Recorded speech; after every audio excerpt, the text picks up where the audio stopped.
नमस्कार दोस्तों, आज हम जानेंगे करुणा की शक्ति। गौतम बुद्ध और अंगुलीमाल। गौतम बुद्ध के समय की बात है।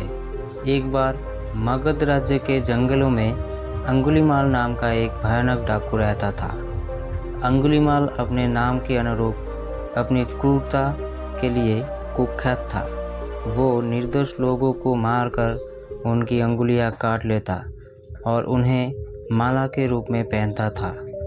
पूरे राज्य में उसकी दहशत फैल चुकी थी और लोग उसके नाम से ही कांपने लगते थे। राजा ने अंगुलीमाल को पकड़ने के लिए कई सैनिक भेजे, लेकिन कोई भी उसे पकड़ नहीं पाया।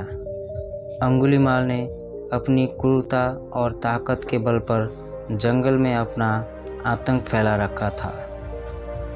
लोगों के मन में उसके प्रति सिर्फ डर और घृणा थी।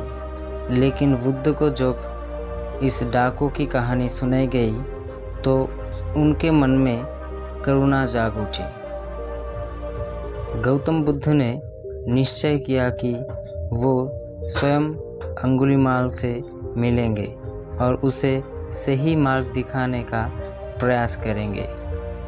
उनके शिष्यों ने उन्हें रोकने की कोशिश की, लेकिन बुद्ध अपने निर्णय पर अडिग थे।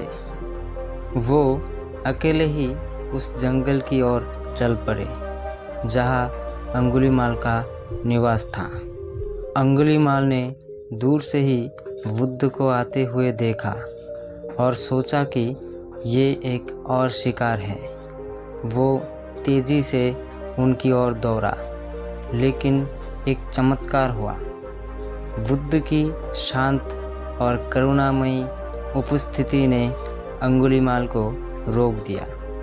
उसने देखा कि ये व्यक्ति बिना किसी भय के शांत और सहजता से उनकी ओर बढ़ रहा था। उसने बुद्ध से कहा, ठहरो, मुझसे बचने का प्रयास मत करो।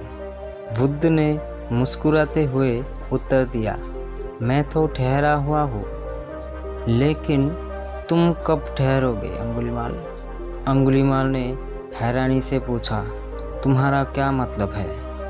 मैं दौड़ रहा हूँ, लेकिन तुम कहा कि मैं ठहरा हुआ हूँ। बुद्ध ने कहा, मैंने अपने मन और हृदय को शांत कर लिया है। मैं हिंसा और बुराई के मार्ग से हट चुका हो, लेकिन तुम जो क्रोध की हिंसा में लिप्त हो, तुम कभी नहीं ठहर सकते। तुम अपने ही कर्मों की आग में जल रहे हो। बुद्ध की इन शब्दों ने अंगुलीमाल को दिल में गहरा असर डाला। उसने पहली बार अपनी ज़िंदगी में आत्मचिंतन किया और समझा कि वो गलत रास्ता पर है।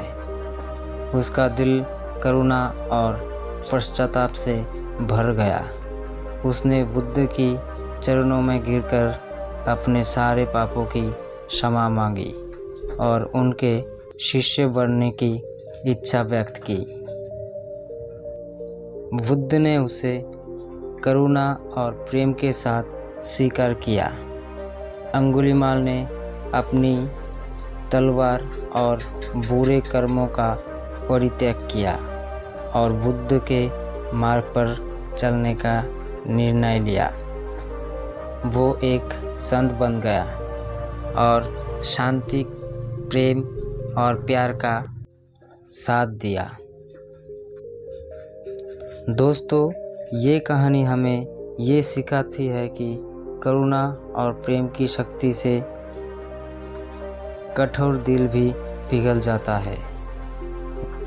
गौतम बुद्ध ने दिखाया कि हिंसा, क्रूरता और मुकाबला केवल करुणा और सहानुभूति से किया जा सकता है।